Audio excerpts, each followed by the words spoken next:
Well, hello there, welcome back to the channel. Hope you're safe and well. In this video, I'm going to be revisiting the DNT Optics Thermite 225. Now, you may have seen my earlier video where I did an in-depth review of this wonderful bit of kit. But since then, there's been a lot of comments, there's been a few questions, and I've realised that I left a few things out. So, going to address that in this one. Let's get on with it. Roll the titles.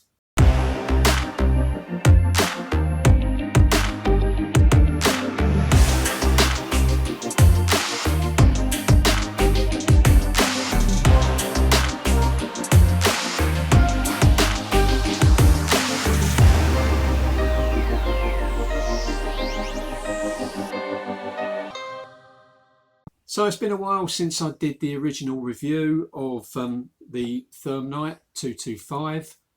If you want to check it out, it's on my channel. It's video 73. It's one of my more popular videos, had well over 9,000 views to date and growing. It was quite a long video, so I had to cut a few things short. Also, lots of comments on that video and people raising things that I might have got wrong or that I didn't address. So I thought it was a good time to revisit it and set the record straight on a few bits and pieces and add a little bit more instructional stuff that you may have missed, particularly how to zero the thermal scope, which I didn't address, so I'm going to show you that.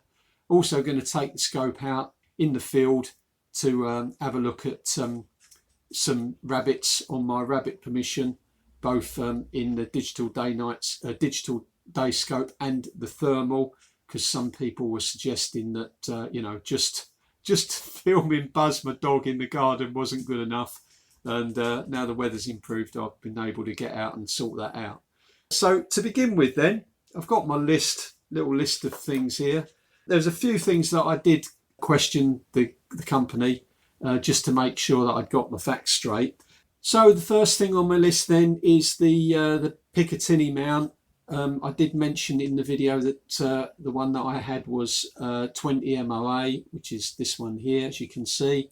I did check with the company, and 20 MOA is the standard mount that comes with all UK shipments of the Thermite. I believe there is a 0 MOA option available, but that's an optional extra. So that's the first thing sorted out. And one thing that I did mention in the previous video that I got wrong is I wasn't sure whether the IR torch switched off when you put the Thermite in standby mode by a quick press of the power button. And one viewer kindly confirmed that yes, when you switch the scope to standby, the torch does switch off, so you're not running your battery down by having the torch on all the time. So thank you for that.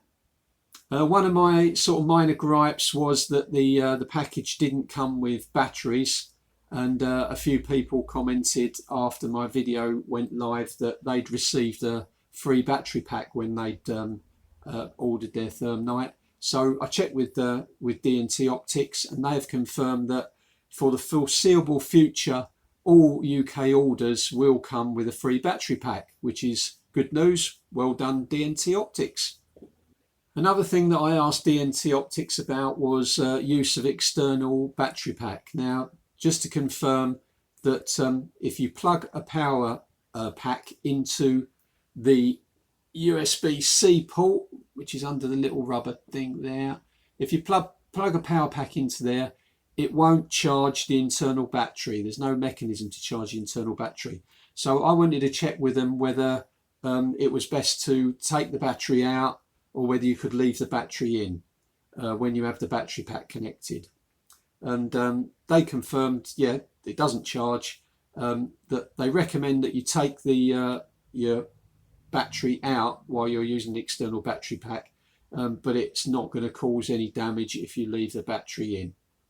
So that's another tick off the list. Now, I did mention when going over the features of the unit in the previous video that there was this small Picatinny rail here, which is in the perfect location for mounting a battery pack. So I'm just going to show you one quick method. Not used it on this unit, but I've used it on other similar units before. And you can buy these Picatinny mounts that are designed for attaching the torch. Clip that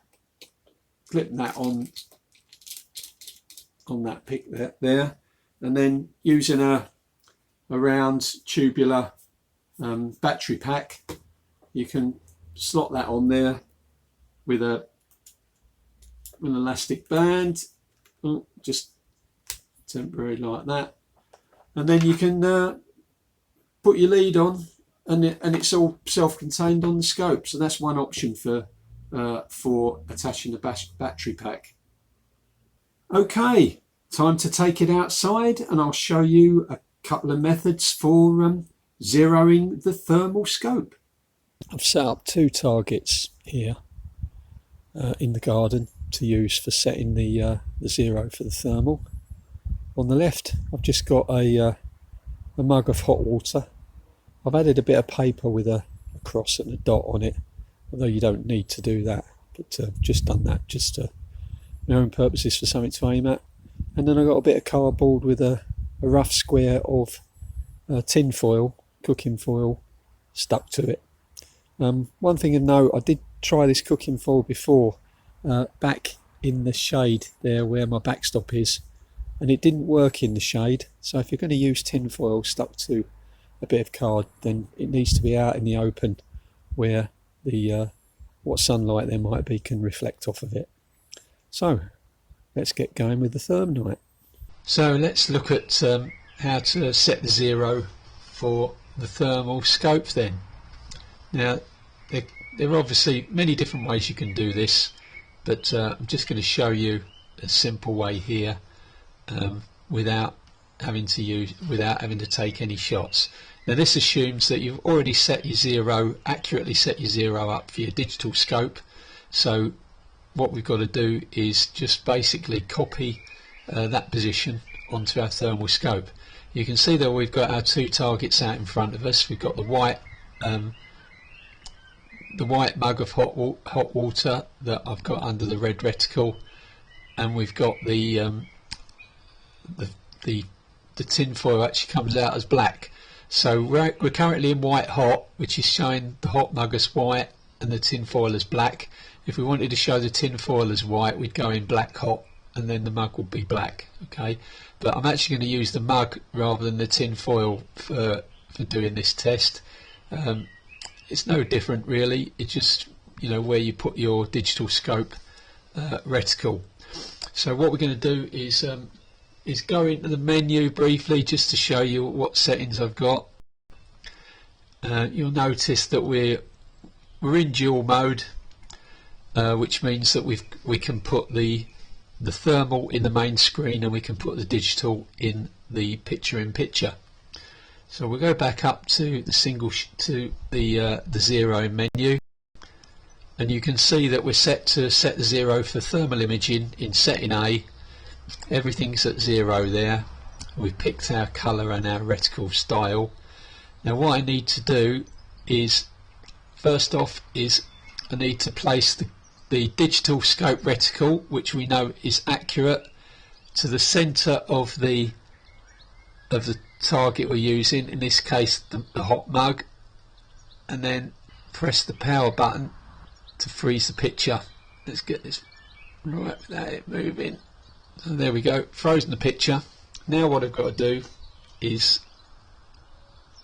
move the cursor over, and we'll start with the Y, and we've got to move the red cursor up so that it's in the corresponding same position as the green cursor in the centre of the mug.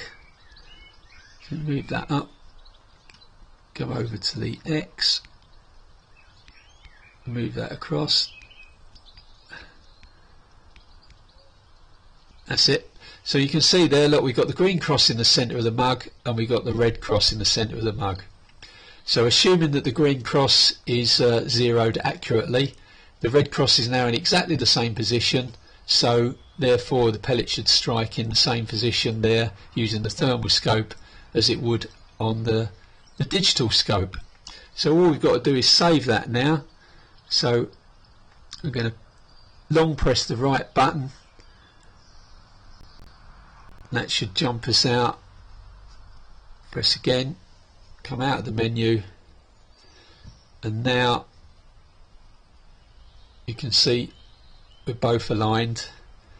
And if I move that up to the center of the foil, you can see that the red cross is right on there as well. Now, among the comments of my previous in-depth review video, there were a few detractors that were commenting saying that it was poor picture quality in the thermal section, and that it's not acceptable, the thermal quality is not acceptable for quarry identification. Well, I beg to differ. Also, I heard somebody commenting that taking a video of my dog at the end of the garden isn't a very good demonstration. So anyway, I took the thermal out on a tripod down to my rabbit permission to take some video to show you that you know, these detractors are I believe they're quite wrong. So let's have a look at that, shall we? Here we've got a pair of rabbits then grazing. Let's put the rangefinder on them, see how far they are. So mark it to the cross. See that closest one is 66 yards. What we're going to do now, I'm going to switch over to the thermal, and you can see there at 62 yards you can quite clearly see that they're rabbits. You can zoom in on the thermal, and yeah, you get quite a good outline there. You can definitely tell that they're rabbits, and at this magnification you could even shoot them with the thermal. These rabbits are further away still. Let's laze these and see where these ones are.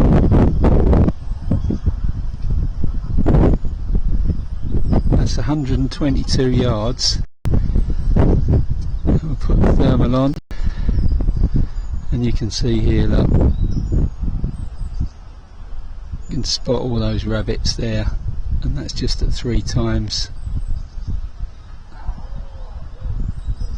They're over 100 yards away. Zoom in a bit.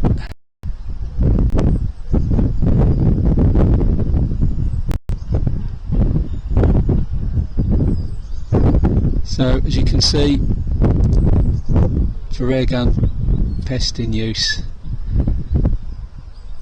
perfectly good thermal picture for identifying your prey.